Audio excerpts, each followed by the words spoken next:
Good morning, everyone. Welcome to House Judiciary. It's finally Friday. Hey. We're too tired to celebrate. Yeah. A lot of bloodshot eyes on the Judiciary Committee up here. So, yeah. Debbie, call the roll, please. Representative Craigle, Here. Representative Chestick, Here. Representative Haroldson, Here. Representative Jennings, Here. Representative Nemec, Here. Representative Oakley, Excused. Representative Provenza, Representative Rodriguez Williams. Here. Chairman Washut. Here. Folks out in the audience, in my haste announcing the meeting last night to the members in the House, I only noticed House Bill or Senate File 30. So that will be the only bill that we take up this morning. So if you're looking at one of the other bills, Senate 35, then we'll get to that on Monday. Second.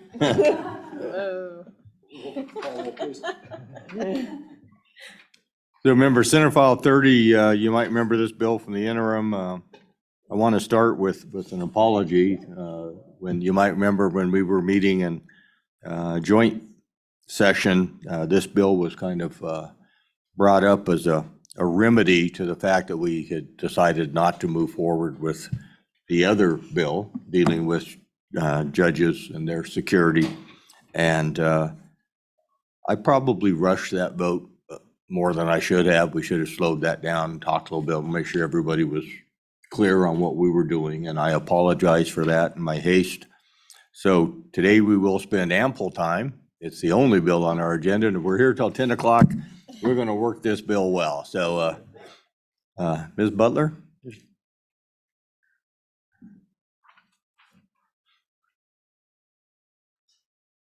If you would be so kind to refresh our memory about Senate File 30. Good morning, Mr. Chairman, members of the committee. My name is Elisa Butler. I'm the State Court Administrator for the Wyoming Judicial Branch.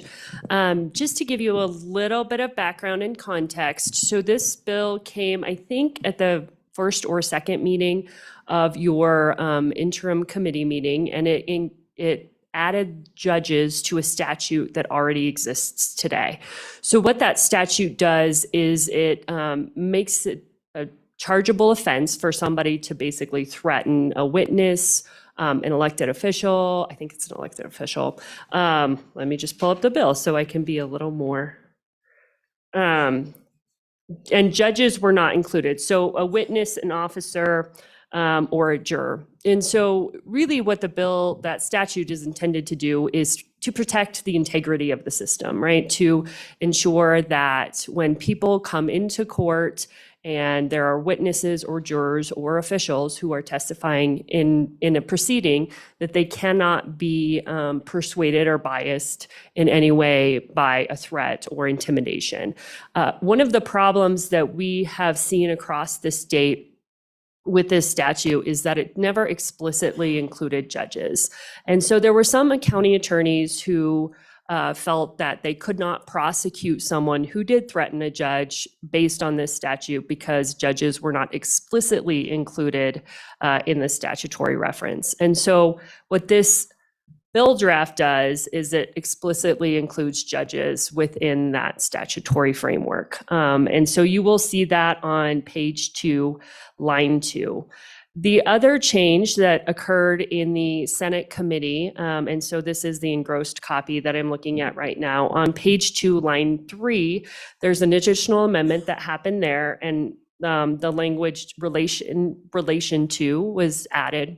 And I think the discussion around that really centered on, the way the statute reads, it could be that a prosecutor would feel that they couldn't prosecute somebody if the person wasn't currently discharging their duties. So for instance, a juror who had served on a jury or was potentially and then had been discharged, and then they were threatened thereafter because of their service on the jury, then a prosecutor may not feel comfortable charging that person because they weren't currently discharging their duties. They had been released from service.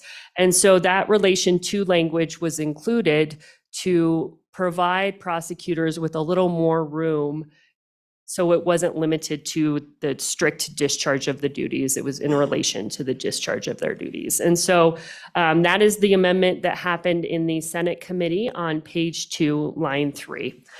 So, Mr. Chairman, I can give you a little bit of information. During the interim, you all heard quite a bit of testimony from judicial officers across the state about the threats and the intimidation that they experience regularly. This is something that occurs.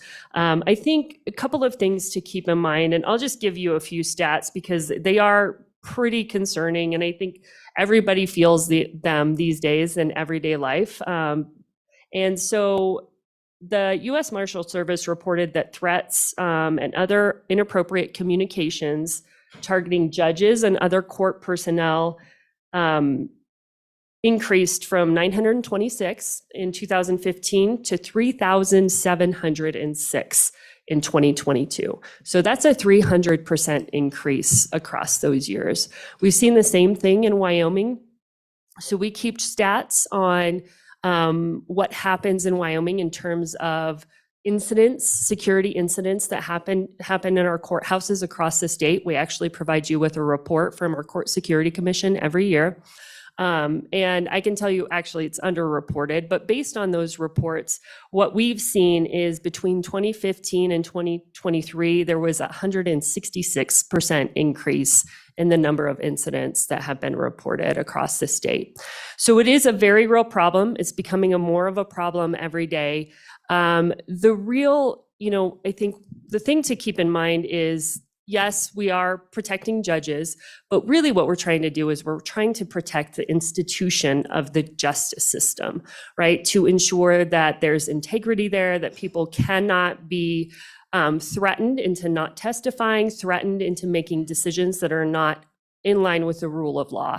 And so that's what this statute really aims to do. So, Mr. Chairman, with that, I'd be happy to answer any questions. Questions? Representative Jennings? Thank you, Mr. Chairman. Thanks for being here this morning. So you gave us the number of incidents at the national level and said it went up 300%, and ours sounds like it's a little over half of that. How many incidents is that in Wyoming? Mr. Chairman, Representative Jennings, in 2023, there were 109 incidents reported in Wyoming across the state. Follow up? And in 15? Mr. Chairman, Representative Jennings, 41. Further questions? Representative Rodriguez-Williams. Thank you, Mr.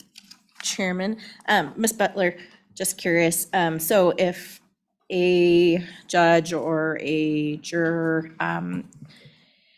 is threatened or assaulted or anything of that nature, what's kind of the court's best practice as far as following up? Does another judge take on that case, or how does that work?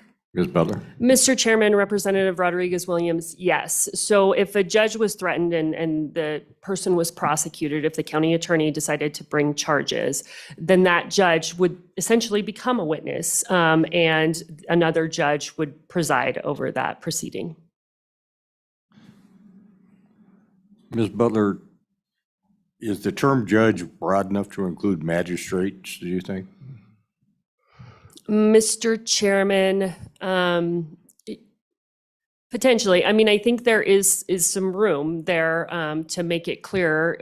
One of the things that this committee could consider doing is changing that to judicial officer, and that would be broad enough to include magistrates. I think this is broad enough to include that, but if you wanted to make it even more clear, that is a step that the committee could take. Representative Harrelson. Thank you, Mr. Chairman. Thank you for coming today. And the concept of trying to sway a decision through an intimidation, obviously, is not something new. It's probably been happening since the beginning of time. Obviously probably needs to be addressed. Let me ask the question, then let's go down the dialogue. Obviously, this happens way beyond just the judicial branch. Mhm. I mean, I'm running a Second Amendment bill, and you should see all the emails you get, type of deal. So where's the point where I understand the need, but where's the line of people venting frustrations, and we want to protect people to be able to vent a frustration, and how do we draw that line? And can you speak to that a little bit? Ms. Butler? Mr. Chairman, Representative Harrelson, I think there is a very clear distinction between, somebody going on Facebook and complaining about how a judge ruled and threatening a judge to get the outcome that you would like. And so I think that what this bill does is it is not aimed at that kind of speech, right? Where you are frustrated with the decision of a judge or frustrated with the testimony of a witness, but taking that additional step of making a threat or attempting to intimidate somebody in order to get the outcome that you want. So I think we do need to make that distinction. I agree, but I think this bill does that. This statute does that. Further questions for the witness? Seeing none. Thank you for being here on this Friday morning. Hope you have a great weekend. Thank you, Mr. Chairman. If I could just say thank you to you all. My fourth grade daughter was in your house the other day and you clapped for her and it was made her day. So I appreciate you all and I thank you for your service. Other witnesses wishing to testify on Senate File 30, please come forward.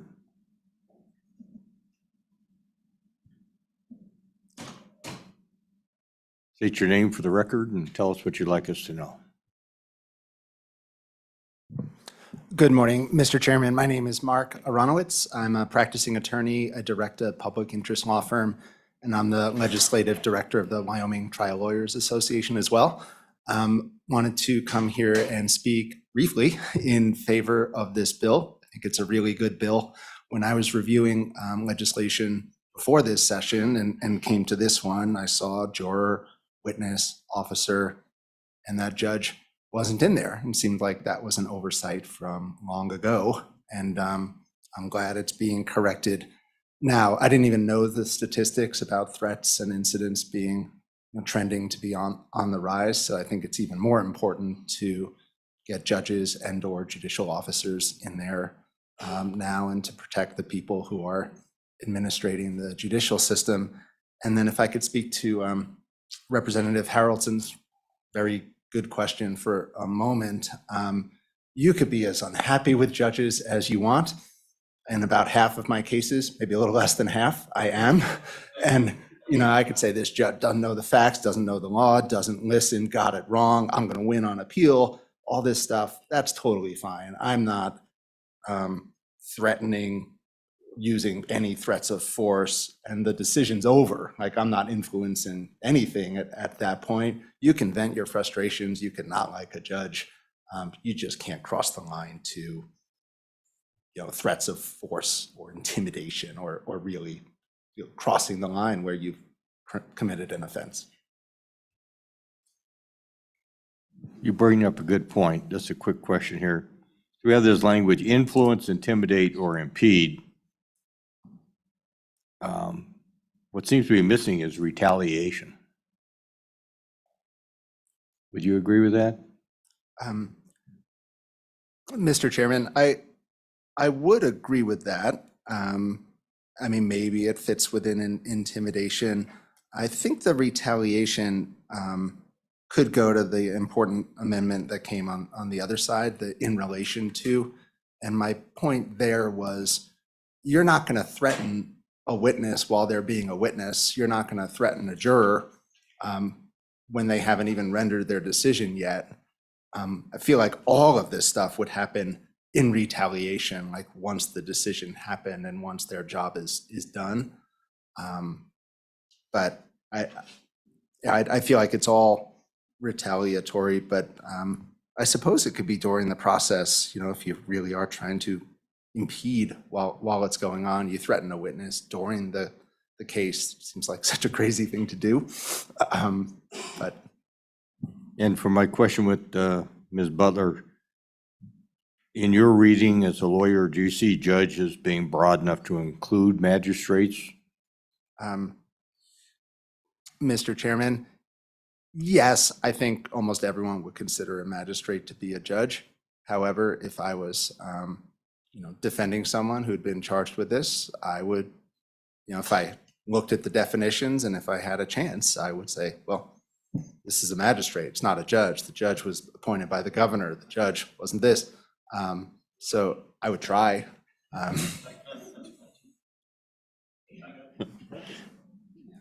Representative Chestic. Thank you, Mr. Chairman. Would you agree that the word "or officer" might catch the magistrate? Because when you have a term at the end of a list, to broaden it, you include other things that are like the things on the list, and magistrates are like judges? Mr. Chairman, Representative Chestic, yes, I would think magistrates would be covered under "or officer." Representative Harold. Thank you, Mr. Chairman. So I'm going to push back on you a little bit. Bullies will do what it takes in the middle of it to get the outcome they desire. I mean, when you consider, I think if anything, we're going to see it more if on a witness or on a juror in the process of, I could see this being more basically you will or else.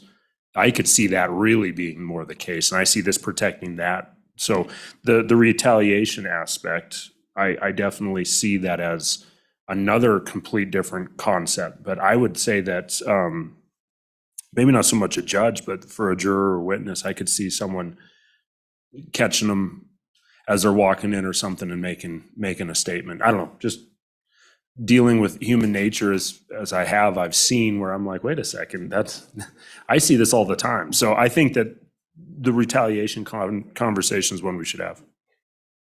Further questions for the witness? Thank you very much. You very nice to be here today and give us your perspective. Thank you much. Thank you, Mr. Chairman. Other witnesses wishing to testify on Senate File 30. Senate File 30.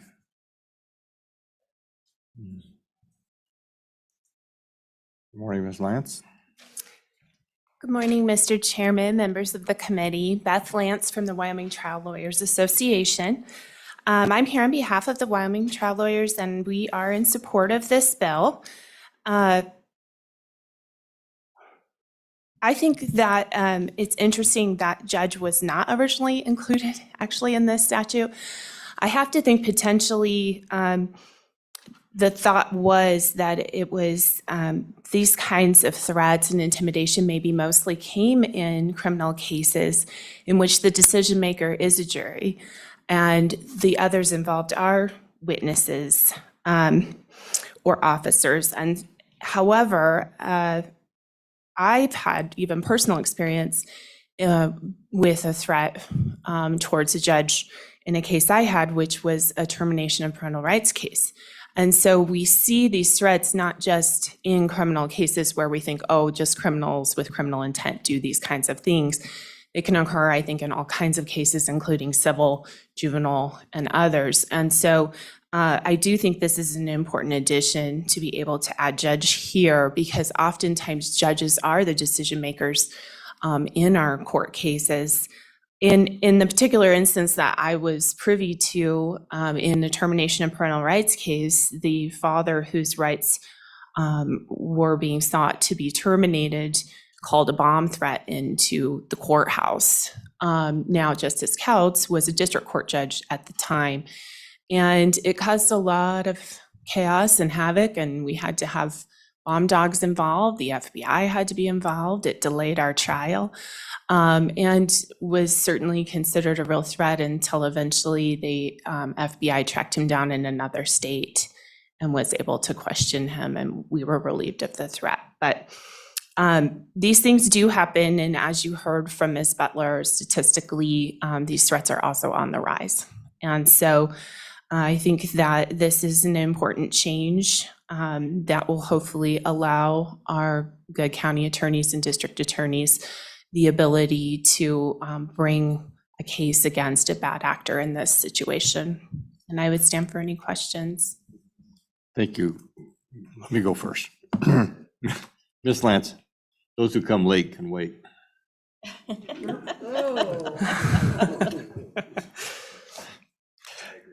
So Ms. Lance. Ms. Lance, so it's not just using force or threats against a judge. It has to be force or threats against a judge in order to influence, intimidate, or impede.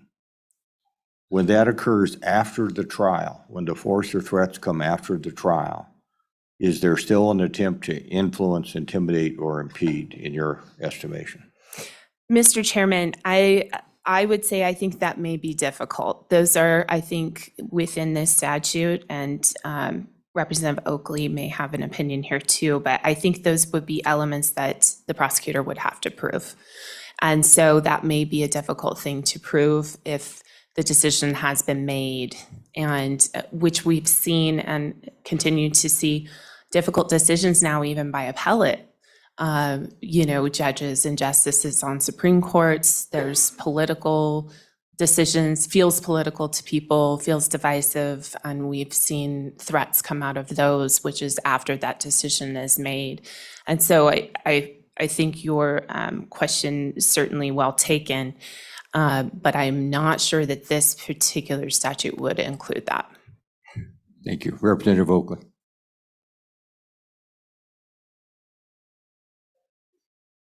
Representative Provenza. Thank you, Mr. Chairman. Could you talk to maybe what some of the outcomes in some of these threat cases are? I mean, someone making a bomb threat is going to face criminal charges. And this is essentially an enhanced penalty. So I'm wondering, if we put this in statute, then are we going to have people that are making decisions differently, where they just don't threaten judges? Or are we going to have 109 people that made a poor decision end up in prison for up to 10 years, when maybe their case could have been remedied with less severe charges? Ms. Lance.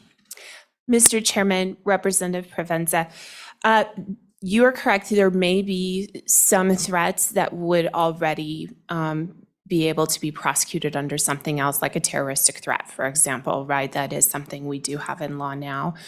But I think that what this does is it brings about an ability to prosecute when those things are totally outside of anything that we do currently have under the law. And so I think that's what this attempt is here to fix, is that there are, I think, incidences of threats against judges that are more verbal or attempts to intimidate, and that is not currently covered under Wyoming law. So there is a gap there, I think, for the reason then for this change. Further questions? Thank you very much for being here this morning. Thank you. Any other witnesses on Senate File 30? Seeing none, do we have any on Zoom? Okay, I'll close public comment. Committee, what's your pleasure? Moved by Crago, second by Nemec. Discussion on the bill. Amendments. Representative Chestic. Thank you, Mr. Chairman. I have two amendments. I'll just do them one at a time. The first one would be on page 2, line 2, to strike put a comma after intimidate, strike the word or, comma after impede, and then add or retaliate against.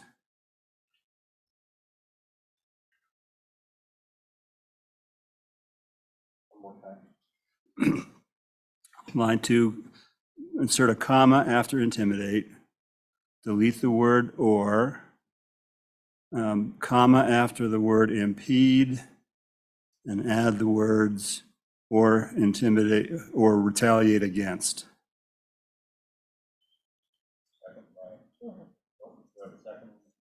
Do we have a second? We have a second by Provenza. Discussion on the amendment. Representative Rodriguez-Williams. Thank you, Mr. Chairman. Just curious, I'm not too fond of deleting the word "or" after intimidate. I think it should be intimidate or impede or retaliate. He inserts it or in front of retaliate against, Oh, okay, so it's still inclusive. okay. Are we clear? Yeah. Further discussion on the amendment. Representative Jennings.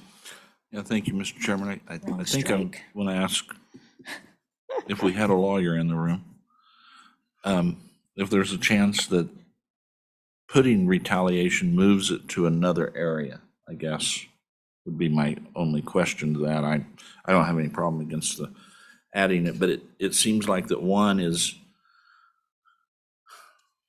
in response to, it's preemptive to a decision, and the other is in retaliation to a decision. And so I wonder if that makes a difference in the way we adjudicate law, is my question, if we could find or the good bringer might know. Anyone want to comment on that? Representative Oakley. Thank you, Mr. Chairman. And I kind of believe or think that maybe this is what Representative Harrelson was talking about. Because I agree with what you're saying, Representative. I think it's kind of, it seems like a little bit different type or kind. Since we have it in its own kind of, since it's its own behind an or, the keeping them, it's influencing, intimidating. Did you do it after impede? Anyway, it doesn't matter. It is after impede. So then that separates it out so that it's kind of a different concept. If you look at what was done with the theft statutes 4 years ago, that's all encompassed in one statute, and it's a lot of different concepts. So like when charging theft, any type of theft, now you basically go and it's like picking this out of a list for all to put all your elements together to put your crime. So you can do it. I agree that conceptually it is adding, it's adding a different, somewhat of a different type or kind, but there's nothing that precludes us from doing that. So it really becomes just a policy. And not that it may be, depending upon the facts of individual case, that another statute might apply in a retaliatory setting. Outside the courtroom, after the fact, call up the judge and threaten to bomb his house or something, that there's a myriad of statutes that might apply depending upon the type of threat or force that was used. Further comments? All right, so seeing none, that's all those in favor of Representative Chestic's motion. Debbie, do you have them? Okay. On page 2, line 2, the change to that language. All in favor of Representative Chestic's motion, say aye. Aye. Those opposed, no. That carries. Any further amendments? Representative Chestic. Yes, I have a second amendment, and here I'm channeling the former occupant of this seat. I'd like to insert some gender-neutral language on page 1. Instead of he attempts, they attempt. And on line 3, in discharge of their duty instead of his duty.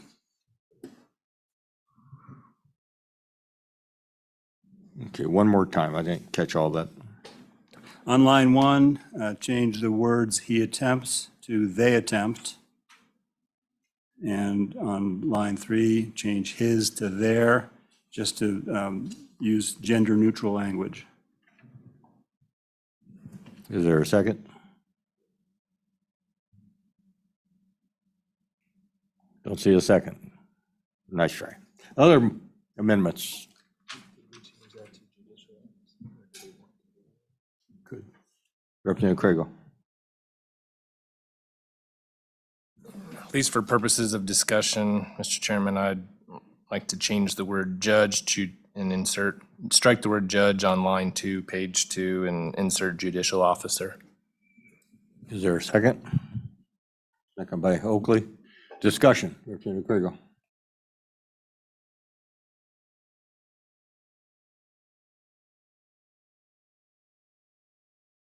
On whether or not that includes the magistrates.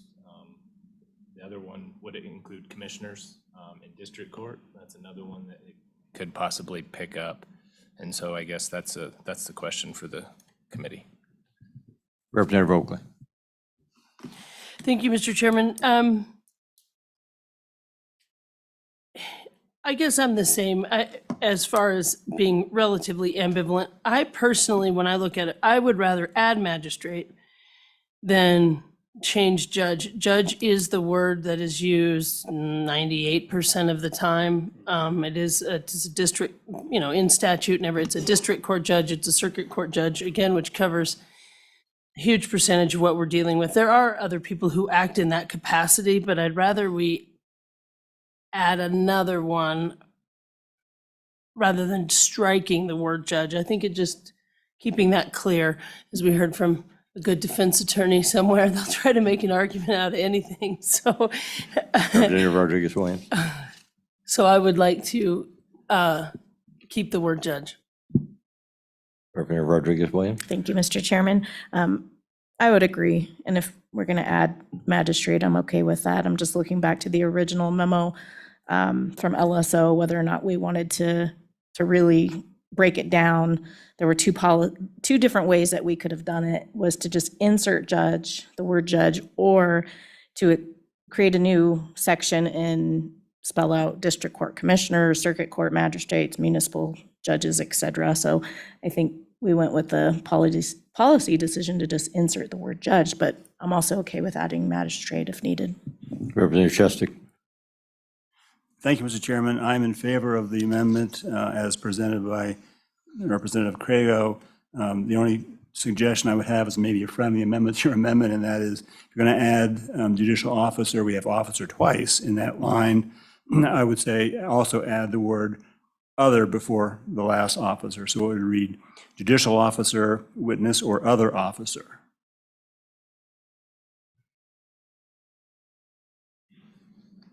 Representative Craigo. I don't know if I'm talking myself into this amendment or out of it, Mr. Chairman. This is the discussion we had when we were at our Douglas meeting. This is the very discussion we had, which is why we left it at judge at the time, because we felt like we were going to complicate the bill so much. And which is why I brought it back up for discussion. But does the word judge include a Supreme Court justice? That's a different terminology. I mean, those of us that practice in that field know that's a judge. But does the everyday citizen distinguish between a judge and a justice? Is the statute clear enough? Right? Does that encompass that? That's the question. It's not what we believe or what we think as legislators setting here. It is, what does the public, when they read that statute, what does the public understand that to mean?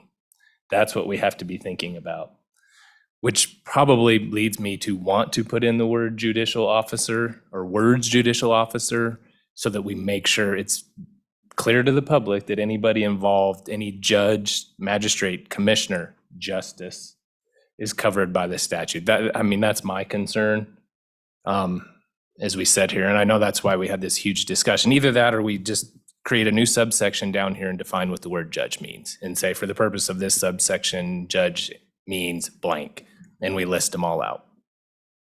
So I think we got to do one or the other. That's my comment, Mr. Chairman. Further discussion. Let's take a vote on the motion, which is to change the word judge on page 2, line 2, to the term judicial officer. That's the motion before us. Everybody clear? Debbie, you have that? Very good. All those in favor, say aye. Aye. Those opposed, no? No. That one has failed. Any further motions? Representative Chestik. I still want to go back to the list. When you have a list of things and there's a catch-all at the end, It includes other things like what's on the list. I'm not sure "or officer" creates a good catch-all. It just, it's a vaguer term than anything else on the list, but I think it would be clearer if we just said "or other officer." So I would just insert the word "other" before "officer" in that list to make sure it's understood to be a catch-all to capture other types of people. There's a second to that motion? Second by Nemeth? Nope. Second by Provenza? Discussion on the amendment. Representative Oakley. So what we're thinking is judge or other judicial officer. So I think that's the wording, and then maybe regardless of if it gets messy, and then the way it's written, move witness. So it's judge or other judicial officer or witness. So have witness end the line. Does that eliminate anyone? Any of the other officers, other officers? that I we don't wanna- think so, but that's for discussion. Representative Craigle. Oh, boy. Thank you, Mr. Chairman. So my suggestion actually would be a little bit opposite, along the same lines of Representative Oakley, but just take the word witness, move it in front of the word judge. So it would say juror, witness, judge, or other judicial officer. Is that a friendly? All right, let's go with that one more time, make sure Debbie's got it. Representative Craigle. Thank you, Mr. Chairman. So the line 2 would, after we've already included the other amendment, it would say intimidate, impede, or retaliate against a juror, witness, judge, or other judicial officer in relation to the discharge of his duty. Second by Oakley. I think we're just using a friendly amendment. So Representative Chestic. I hate to be picky, but that's what my job was when I taught legal writing. There should not be a comma after judge. Right? That's So correct. Judge judge, no comma, or other officer. Correct. Okay. Other judicial officer, right. Yes, thank you. Debbie, are we clear on that? Committee, everybody clear? Representative Jennings? Yeah, thank you, Mr. Chairman. So I think this is where we started running into problems with the earlier bill. So we're going to spread this out, and we're going to say now we're going to throw in the definition of judicial officer. Can I have a definition of judicial officer? Is it anyone that's in the court that has, I mean, we start broadening this out too far, and so I'm just curious for the definition. I think judicial officer, the common knowledge of it would be things like a magistrate, court commissioner, perhaps even an administrative hearing judge. Getting some nods. Yes. Out in the audience, any nods out there? Okay, I get a few nods. Representative Oakley. Thank you, Mr. Chairman. And it's just deja vu on how we're, which I guess when you're working things out. But so the other, I do believe that it's covered, as we just discussed, for all these different type of hearings, somebody acting in that judiciary type of capacity. It is available to us if we wanted to define it, representative. We can do that and go through and list all the different type of positions that act in that judicial capacity. Generally, in this instance, I don't think it's necessary. Okay, further discussion. Debbie, you want to read the motion as you understand it at this point? Want me to read all of line 2? Yes, read line 2 as you understand the language to read with this amendment. Okay, intimidate, comma, take out the word or, impede, comma, or retaliate. Having trouble reading my handwriting. A juror.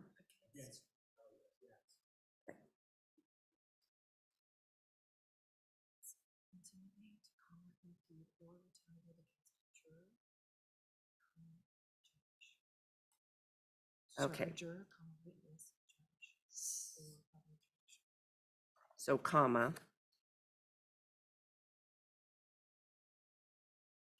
Retaliate against witness or other officer. I don't think that's quite it. Representative Grego? Thank you, Mr. Chairman. So beginning on line 2, intimidate, comma, impede, comma, or retaliate against a juror, comma, witness, comma, judge, or other judicial officer in.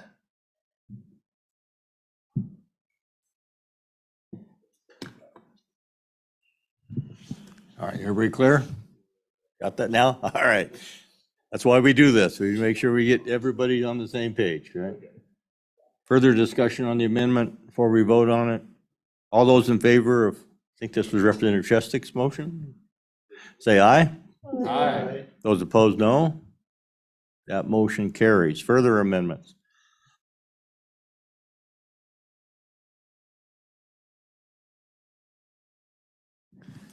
All right, I think we're ready for roll call. Representative Craigo. Aye. Representative Chestic. Aye. Representative Haroldson. Aye. Representative Jennings. Representative Nemec. Aye. Representative Oakley. Aye. What was that, Representative Oakley? Thank you. Representative Provenza. Representative Rodriguez-Williams. Aye. Chairman Washut. Aye. We have a total of 8 ayes and 1 no. Any volunteers to carry this on the floor? Representative Haroldson? Very good. And with that, we are adjourned. Monday, we will return. More Senate files are expected today, so we'll probably have 2 or 3 Senate files to work on Monday. Thank you all. Have a great weekend.